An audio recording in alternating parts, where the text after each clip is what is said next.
ಶಿವಮೊಗ್ಗದ ಗೊರ್ಲತ್ತು ಕ್ರಾಸ್ ಬಳಿ ಅಪಘಾತ ಸಂಭವಿಸಿದ್ದು ಇನ್ನು ಈ ಘಟನೆಯಲ್ಲಿ 21 ಪ್ರಯಾಣಿಕರಿಗೆ ಸುಟ್ಟ ಗಾಯಗಳಾಗಿವೆ. 12 ಪ್ರಯಾಣಿಕರಿಗೆ ಹಿರಿಯೂರು ಆಸ್ಪತ್ರೆಯಲ್ಲಿ ಚಿಕಿತ್ಸೆಯನ್ನ ನೀಡಲಾಗ್ತಾ ಇದೆ.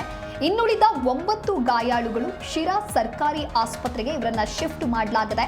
14 ಪುರುಷರು ಮತ್ತು 7 ಮಹಿಳೆಯರಿಗೆ ಸದ್ಯ ಆಸ್ಪತ್ರೆಯಲ್ಲಿ ಚಿಕಿತ್ಸೆ ನೀಡಲಾಗ್ತಾ ಇದೆ. ಹಿರಿಯೂರು ಸರ್ಕಾರಿ ಆಸ್ಪತ್ರೆಯಲ್ಲಿ ಒಟ್ಟು 9 ಜನ ಪುರುಷರು ದಾಖಲಾಗಿದ್ದಾರೆ. ಅದರಲ್ಲಿ ಬಸ್ನ ಡ್ರೈವರ್, ಕಂಡಕ್ಟರ್ ಕೂಡ ಸೇರಿದ್ದಾರೆ.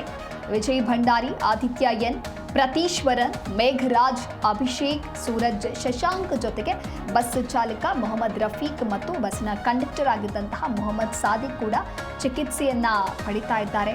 ಕೆಲವರು ಈ ಒಂದು ದುರಂತದಿಂದಾಗಿ ಸಜೀವ ದಹನವಾಗಿದ್ರೆ, ಇನ್ನು ಕೆಲವರು ಗಂಭೀರವಾಗಿ ಗಾಯಗೊಂಡಿದ್ದು ಸದ್ಯ ಆಸ್ಪತ್ರೆಯಲ್ಲಿ ಚಿಕಿತ್ಸೆಯನ್ನ ಪಡೆದುಕೊಳ್ತಾ ಇದ್ದಾರೆ.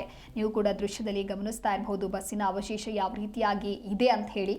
ಇನ್ನು ಘಟನೆಯಲ್ಲಿ 21 ಪ್ರಯಾಣಿಕರಿಗೆ ಸುಟ್ಟ ಗಾಯ ಆಗಿದೆ ಅಂತ ಹೇಳಿ ಸದ್ಯಕ್ಕೆ ಮಾಹಿತಿ ಸಿಗ್ತಾ ಇದೆ.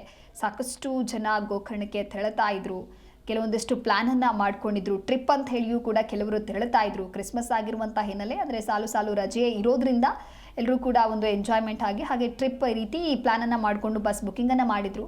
ಆದರೆ ಲಾರಿ ಚಾಲಕನ ನಿರ್ಲಕ್ಷ್ಯದಿಂದಾಗಿ ಒಂದು ದೊಡ್ಡ ದುರಂತ ಸಂಭವಿಸಿದೆ. ಇನ್ನೊಂದು ಕಡೆ ಯಾವಾಗ ಲಾರಿ ಬಸ್ಸಿಗೆ ಡಿಕ್ಕಿ ಆಗುತ್ತೆ ಆ ಸಂದರ್ಭದಲ್ಲಿ ಬಸ್ಸಿನ ಚಾಲಕ ಹಾಗೆ ಡ್ರೈವರ್, ಕಂಡಕ್ಟರ್ ಜೊತೆಗೆ ಇನ್ನೂ ಕೆಲವರು ಕೂಡ ಅಲ್ಲಿಂದ ಎಸ್ಕೇಪ್ ಆಗಿದ್ದಾರೆ. ಆದರೆ ಕೆಲವರಿಗೆ ಮಾತ್ರ ಆ ಬಸ್ನಿಂದ ಹೊರಬರೋದಕ್ಕೆ ಸಾಧ್ಯವಾಗಲಿಲ್ಲ. ಹಾಗಾಗಿ ಅವರ ಮೃತದೇಹವನ್ನು ಗುರುತು ಪತ್ತೆ ಹಚ್ಚೋದಕ್ಕೂ ಕೂಡ ಸಾಧ್ಯವಾಗ್ತಾ ಇಲ್ಲ. ಇನ್ನು ರಿಜಿಸ್ಟ್ರೇಷನ್ನ ಒಂದು ಲಿಸ್ಟನ್ನು ತೆಗೆದು ನೋಡಿದ್ರೆ ಕೆಲವರು ನಾಪತ್ತೆಯಾಗಿದ್ದಾರೆ ಅನ್ನುವಂಥ ಮಾಹಿತಿಯೂ ಕೂಡ ಲಭ್ಯವಾಗಿದೆ.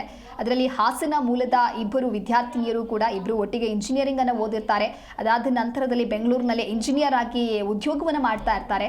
ಅವರು ಕೂಡ ಗೋಕರ್ಣ ಹೋಗೋದಕ್ಕೆ ಪ್ಲಾನ್ ಮಾಡಿ ಟಿಕೆಟ್ ಬುಕಿಂಗ್ ಮಾಡಿ ಹೊರಟಿರ್ತಾರೆ. ಆದರೆ ಅವರು ನಾಪತ್ತೆಯಾಗಿದ್ದಾರೆ ಅನ್ನುವಂಥ ಮಾಹಿತಿ ಸದ್ಯಕ್ಕೆ ಸಿಕ್ಕಿದ್ದು ಪೋಷಕರಿಗೂ ಕೂಡ ಬಹಳಷ್ಟು ಆತಂಕ ಆಗಿದೆ. ಹಾಗಾಗಿ ಪೋಷಕರು ಕೂಡ ಚಿತ್ರದುರ್ಗದತ್ತ ತೆರಳುತ್ತಾ ಇದ್ದಾರೆ. ಒಟ್ಟಾರೆಯಾಗಿ ಘಟನೆಯಲ್ಲಿ 21 ಪ್ರಯಾಣಿಕರಿಗೆ ಸುಟ್ಟ ಗಾಯವಾಗಿದೆ. 12 ಪ್ರಯಾಣಿಕರಿಗೆ ಹಿರಿಯೂರು ಆಸ್ಪತ್ರೆಯಲ್ಲಿ ಚಿಕಿತ್ಸೆ ನೀಡಲಾಗ್ತಾ ಇದೆ.